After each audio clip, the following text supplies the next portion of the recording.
Hello and welcome to yet another new video in the video series of Stock Market Essentials. My name is Samir Suman, your host and host for anything and everything in stock market.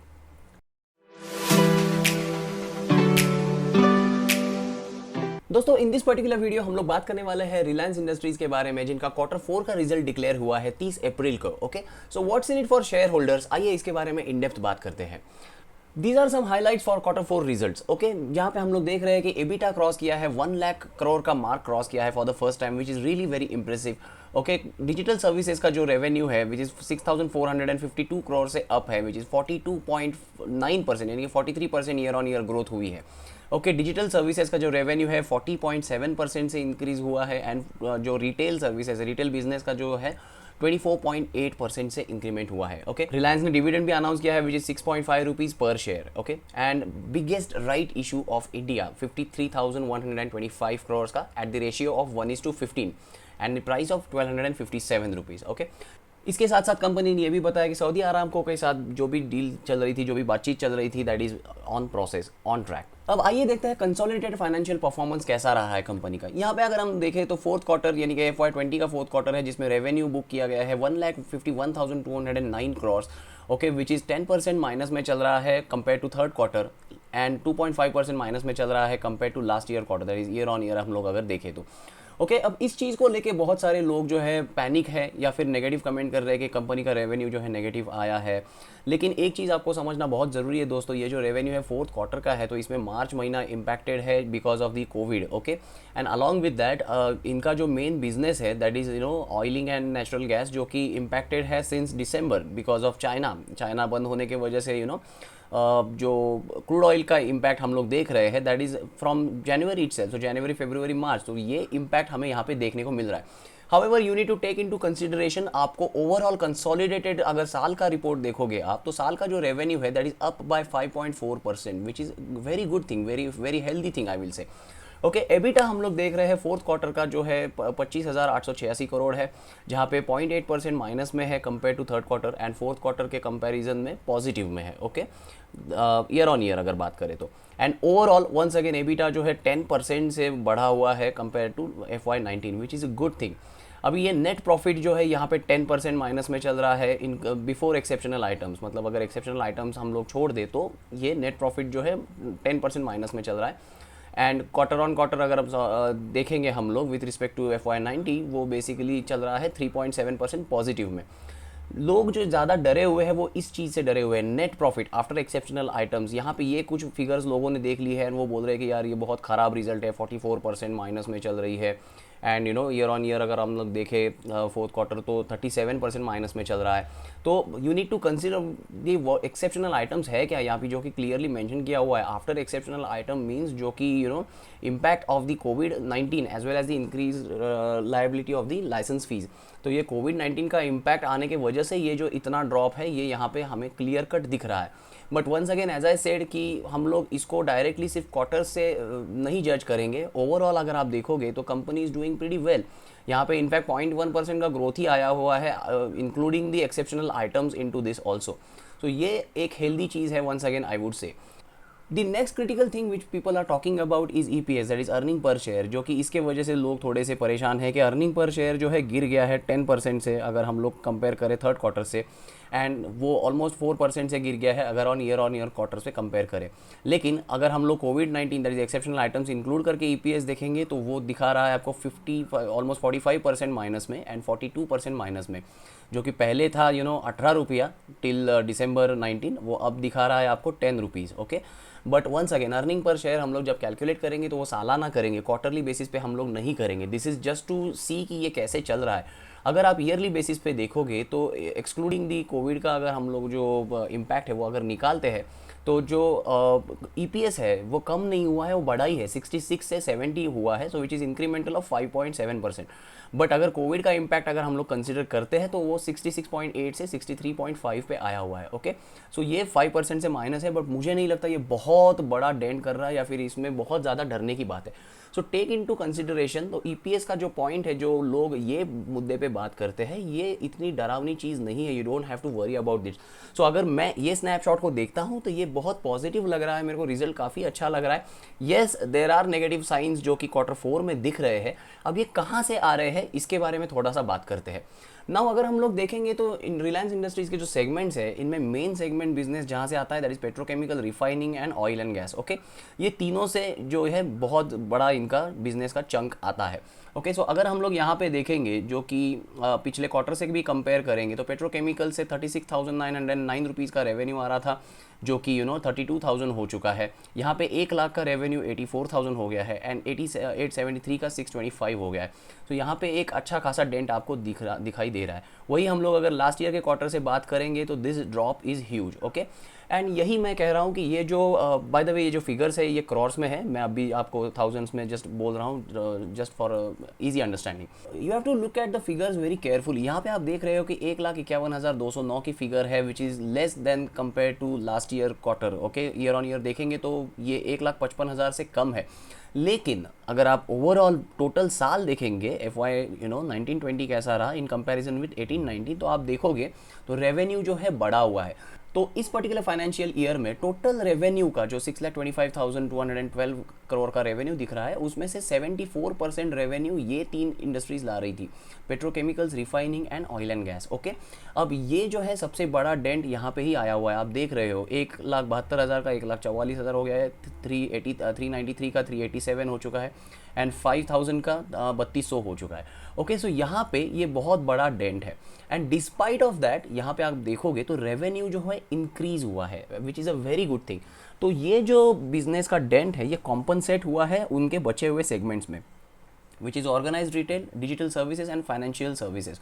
Okay, यहाँ पे हम लोग देखेंगे 1,30,000 का 1,62,000 हो गया है, digital services में 48,000 का 68,000 हो चुका है एंड फाइनेंशियल सर्विस में एक वॉपिंग ग्रोथ है, 5 टाइम्स ग्रोथ है। आप यहाँ पे देख रहे हो कि 250 का ऑलमोस्ट 1271 हो चुका है। So company is really managing the business. अगर यहाँ से एक जगह पे डेंट आ रहा है तो they are strengthening the other segments also, एंड वहाँ से जो ओवरऑल रेवेन्यू है जो कंपनी का वो वैसे बढ़ा ही जा रहा है। Okay, so you don't have to worry about this. तो ये सेगमेंट वाइज आपको इसके ऊपर भी ध्यान देना बहुत जरूरी है। So spend some time and read this figures very carefully. जहाँ पे आपको ग्रोथ डिग्रोथ देख रही है वो कॉम्पनसेटेड है, ये आपको पता चलेगा। अब आइए थोड़ा सा बात करते हैं कंपनी के फंडामेंटल्स के बारे में। कंपनी के फंडामेंटल्स के हिसाब से करंट प्राइस इसकी 1,466 रुपीज़ चल रही है, जो कि रिलायंस, फेसबुक, जियो का डील होने के बाद ये 25% तक बढ़ गई है। 1,000 रुपीज़ से ये यहाँ तक जंप कर गया है। ओके, तो उसके वजह से ऑब्वियस ही बात है जो पी रेशियो वो बढ़ा हुआ है, प्राइस टू अर्निंग रेशियो बढ़ा हुआ है। अब प्रॉब्लम ये है कि जो रेवेन्यू Q4 का कम आया है, सो ओवरऑल जो रेवेन्यू है उसमें अभी उसके वजह से EPS जो है थोड़ा सा कम हो जाएगा एंड EPS कम होने के वजह से जो पी रेशियो है वो आपका डेफिनेटली बढ़ने वाला है। ओके, जहाँ तक हम बुक वैल्यू की बात है, बुक वैल्यू तो अच्छी है एंड जो बुक वैल्यू रेशियो है, price to book value ratio, ये भी मेरे को ठीक ही लग रहा है। ओके, कंपनी में डेट है and ROCE still looks very good. तो जहाँ तक बात करें बाकी सारी फंडामेंटल्स की कंपनी के, जो कि बहुत बहुत अच्छे हैं, मुझे कहीं पे भी कुछ इसमें दिक्कत लग नहीं रही है। Okay, only thing is concern is price to earning ratio, ये जो है थोड़ा सा ज़्यादा लग रहा है। सो इसके बारे में थोड़ा सा बात करते हैं। ओके, सो आने वाला जो साल है यानी कि FY 2021, ये सारे कंपनीज के लिए this will be really miserable year अगर इनको हम लोग कंपेयर करें सिर्फ profit loss and balance sheet के बेसिस पे। Okay, because as I said कि जो पिछले साल अच्छा परफॉर्म किया था, ये साल जो है नेगेटिव में देखेगा रेवेन्यू, तो और वो नेगेटिव में आने की वजह से बहुत सारा पैनिक क्रिएट करने के चांसेस है। But we must take into consideration the scenario which is happening right now. Okay, किसी बच्चे का अगर एग्ज़ाम है एंड वो एक हमेशा एग्ज़ाम में 80-85% लाता है, लेकिन ये साल बिकॉज वो बीमार था, वो पढ़ाई नहीं कर पाया एंड वो फेल हो गया, या फिर उसके परसेंटेजेस कम आ गए, लेट्स से सपोज 50% आ गए। ओके, तो यू कांट जज हिम बिकॉज ऑफ दिस कि बाबा वो इंटेलेक्चुअल नहीं है या फिर इंटेलिजेंट नहीं है, ऐसे आप नहीं बोल सकते। क्यों? There has been a situation, वो बीमार था तो पढ़ाई नहीं कर पाया, उसके वजह से वो रिजल्ट उसके ख़राब आए या फिर वो फेल हो गया। ओके, तो इसका मतलब ये नहीं है कि बिल्कुल वो ख़राब ही हो है या फिर उसमें कोई दम नहीं है, इंटेलिजेंट नहीं है वो, ऐसा हम नहीं कह सकेंगे। तो वैसे ही कंपनी को आप जब जज करोगे तो Q4 के रिजल्ट के बेसिस पे नहीं करना है, आपको ओवरऑल देखना है कि कैसा है। ओके, कंपनी जो है बहुत पुरानी है, ये भी हमें पता है। अभी जो फिगर्स आपको स्क्रीन पे दिखाए थे मैंने प्रीवियस स्लाइड में, वो भी काफ़ी स्ट्रॉन्ग है। So look for the consolidated comparison and not for the सिर्फ क्वार्टर ऑन क्वार्टर या फिर year on year. Overall consolidated years का भी कंपैरिजन आपको करना है। वैसे तो मैं जैसे कि मैंने यहाँ पे मेंशन किया हुआ है, FY 2021 will appear miserable on profit loss and balance sheets. सारी कंपनी का ये खराब ही दिखने वाला है आने वाले कुछ क्वार्टर्स के रिजल्ट, ओके, बिकॉज सारी इंडस्ट्रीज डेंट खा चुकी है एक्सेप्ट इसेंशियल सर्विसेज वाली कंपनी लाइक HUL रहे, डाबर रहे, मरीको रहे, ये जो सारे कंपनीज है, DMart for the matter, तो they might look good, but except otherwise जो सारी कंपनीज हैं they are going to look miserable on profit loss and balance sheet statements, okay. So don't worry much about fundamental, there will be an exception, तो वो आपको कैसे पढ़ना है अभी उसका थोड़ा सा हिंट मैंने इसमें आपको दे दिया है। अब इंटरेस्टिंग थिंग इज, जैसे मैंने कहा था आपको रिलायंस के बारे में, ओके, जैसे हमने यहाँ पे ये वाले स्लाइड में देखा था कि इनका जो सेगमेंटेशन है ये बहुत इंपॉर्टेंट है। अब वही मैं कह रहा हूँ कि रिलायंस के बारे में हम लोग ये कहेंगे कि FY 19 में जो उनका ओवरऑल बिजनेस आया था विच वॉज 6,25,000 करोड़ हमने देखा हुआ था, उसमें से 74% रेवेन्यू जो थे ये 3 सेगमेंट से आया था, which was petrochemical, oil and gas and refining, okay, जिसमें अभी हमने देखा कि ये महीने में यानी कि ये साल में जो रेवेन्यू आया है विच लाइक 6,60,000 ऑलमोस्ट, तो इसका 66% ही बिजनेस जो है इनकी तरफ से आया हुआ है, ये जो 3 सेगमेंट्स हैं इनकी तरफ से। So there is a drop of around 8%, okay. अब ये जो ड्रॉप है, ये ड्रॉप जो इन्होंने भर के निकाला हुआ है retail, digital and finance segment से, एंड करंटली इनका फोकस जो है बहुत तगड़ी तरीके से retail segment, digital segment and financial segment पे है, तो which is a good thing, because फिलहाल ये जो इंडस्ट्रीज़ है petrochemical, oil and gas and refining, these are under pressure because of the very obvious reason corona virus की वजह से चाइना बंद था which was the biggest importer of the crude oil, and उसके वजह से ओवरऑल क्रूड इंडस्ट्री पे बहुत एक इम्पैक्ट आया हुआ है since December. So since this companies deals in the same thing, तो वहाँ पे भी इसका इम्पैक्ट हमें देखने को मिल रहा है। सो अगर इनका बिजनेस सिर्फ ये 3 सेगमेंट पे डिपेंड रहता, petrochemical, oil and gas and refining, then there was a concern. However their company का सिर्फ उतना ही काम नहीं है, इनके पास ये भी सेगमेंट्स है एंड जिनके ऊपर इन्होंने बहुत इंटरेस्टिंग चीज़ें की हुई है जिसके बारे में अभी बात करेंगे। जैसे हम सबको पता है कि फेसबुक एंड जियो का रिसेंटली डील हुआ है जिससे कंपनी को 43,574 करोड़ की इन्वेस्टमेंट आने वाली है, जिसमें रिलायंस जियो में फेसबुक ने 9.99% के स्टेक्स लिए हुए हैं, ओके। अगर इसके बारे में मैंने एक सेपरेट वीडियो बनाया था, वो आपने देखा नहीं है तो मैंने कार्ड में उसकी लिंक डाली हुई है, आप उसे ज़रूर देखिएगा सो दैट आपको पता चलेगा कि क्या है exactly and what is the vision of Reliance Industries, okay. So ये एक बहुत इंपॉर्टेंट डील है, बहुत इंपॉर्टेंट पॉइंट है जो कि स्ट्रेंथन अप करती है कंपनी को, एक शक्ति देती है। सो ये जो डील है कंपनी की, ये एक बहुत अहम स्टेप है for the development of the retail segment, and जहाँ से जैसे हमने देखा है कि रिटेल सेगमेंट में रेवेन्यू अभी काफ़ी पंप अप हो रहा है। upcoming e-commerce platform with the Jio and investment of Facebook, it makes it huge, okay। So details are there in the video, अगर वो देखा नहीं है तो आप उसे ज़रूर देखिएगा। नेक्स्ट इस कंपनी ने डिविडेंड डिक्लेयर किया हुआ है 6.5 रुपीज़ का per share, okay, which is an interesting thing for shareholders. And सबसे बड़ी move, okay, India's largest right issue ला रही है रिलायंस इंडस्ट्रीज 53,125 करोड़ का, ओके, जिसमें 1:15 का रेशियो है at the price of 1,257 rupees. इसका मतलब यह है कि जिसके पास भी 15 शेयर्स है रिलायंस के, okay, on the record date that is 30th of April, उसको एक शेयर मिल सकता है 1,257 रुपीज़ पे, and this is an optional thing. तो राइट इशू क्या है, अगर आपको पता नहीं है तो मैंने डिस्क्रिप्शन में लिंक दी हुई है, click on that and understand what exactly is right issue, okay. So ये अभी फिलहाल जो करंट एग्जिस्टिंग इन्वेस्टर्स है उनको मिल रहा है अराउंड 14% डिस्काउंट पे, बिकॉज रिलायंस का शेयर अभी चल रहा है 1,466 रुपीज़ पे। तो इससे एक अंदाज़ा लगाया जा सकता है ये भी कि रिलायंस इंडस्ट्री शेयर ये 1400 से 1500 के बीच में ही ट्रेड करेगा। इनफैक्ट गैप अप होने के भी चांसेस है बिकॉज ऑफ दीज अनाउंसमेंट्स जो कि अभी हम लोगों ने देखे हुए। सो इसका because of this Reliance share जो है गैप अप होकर जंप भी कर सकता है मंडे को, ओके। सो ये एक बहुत इंपॉर्टेंट चीज़ है। इसमें मैं आपको एक चीज़ और इंसाइट देना चाहूँगा कि रिलायंस जैसी कंपनी जहाँ पे कोविड के वजह से पूरी इकोनॉमी प्रेशर में है, लोग जो है ज़्यादा से ज़्यादा पैसा बचाने की कोशिश कर रहे हैं, पॉकेट में दबा के रखने की कोशिश कर रहे हैं, ऐसे टाइम में रिलायंस इतना बड़ा राइट इशू ला रहा है विच इज़ 53,125 करोड़ का।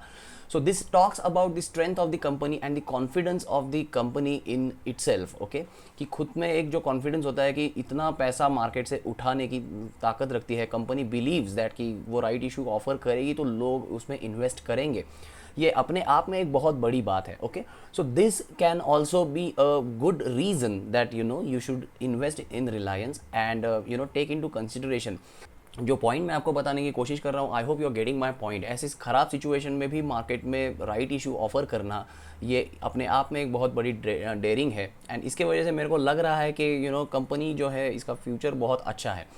अब ऐसा मैं क्यों कह रहा हूँ, कंपनी जो है डेट फ्री होने के भी चांसेस है, बिकॉज कंपनी के ऊपर अराउंड 3 लाख करोड़ का जो डेट है, ये डेट जो है वो आने वाले 1 साल में कंपनी क्लियर कर देगी and it will be debt free, ऐसा अंदाज़ा है। बिकॉज अगर आप देखोगे जो अभी रिसेंटली 2 डील्स है, दैट इज़ ये रिलायंस जो फेसबुक वाली डील है वो 43,000 करोड़ की है अप्रॉक्सीमेटली, एंड राइट इशूज़ जो है वो ऑफर किए गए हैं 53,000, which is like very very likely कि ये ओवर सब्सक्राइब होने वाला है।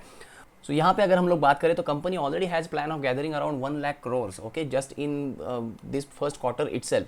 तो कंपनी के प्लान्स बहुत तगड़े लग रहे हैं एंड आने वाले 1 साल में अगर कंपनी डेट फ्री हो जाती है तो नथिंग लाइक इट, तो सबसे शेयर होल्डर्स के लिए और बढ़िया बात क्या हो जाती है यार। तो ईपीएस जो है आपका बढ़ जाएगा, ईपीएस बढ़ जाएगा तो आपका प्राइस अर्निंग जो है वो डेफिनेटली कम हो जाएगा एंड फिर चिंता करने वाली बात ही नहीं है। So definitely this looks really lucrative. अब ज़रूरी नहीं है कि ये सारा पैसा जो आ रहा है ये डेट में पे करने के लिए ही लगाए, वो बेसिकली बिजनेस एक्सपांशन में ही लगाएंगे, बट अल्टीमेटली बिजनेस एक्सपांड होगा तो रेवेन्यू आएगा तो डेट जो है अल्टीमेटली कम होने वाला है। Okay, so this is how it is and ये मुझे लग रहा है कि this is a very crucial point, ये भी एक कंसिडर करना बहुत ज़रूरी है। ओके, अगर हम लोग टेक्निकल्स पे बात करेंगे, ये तो फंडामेंटल हो गए कि कंपनी बहुत अच्छा लग रहा है, ओवरऑल रेवेन्यू अभी फिलहाल नेगेटिव होने के बावजूद बाकी फंडामेंटल जो है बहुत पॉजिटिव लग रहे हैं, बट क्या टेक्निकल कह रहा है कि अभी इसमें इन्वेस्ट करो। अगर हम लोग देखें इतने टेक्निकल पे, ये वीकली चार्ट है रिलायंस का जो कि एक बॉटम करके आया हुआ है, ऑलमोस्ट 800 रुपीज़ का बॉटम करके रिलायंस वंस अगेन जहाँ पे ट्रेड कर रहा था प्रीवियसली उसी रेंज जोन में आ चुका है।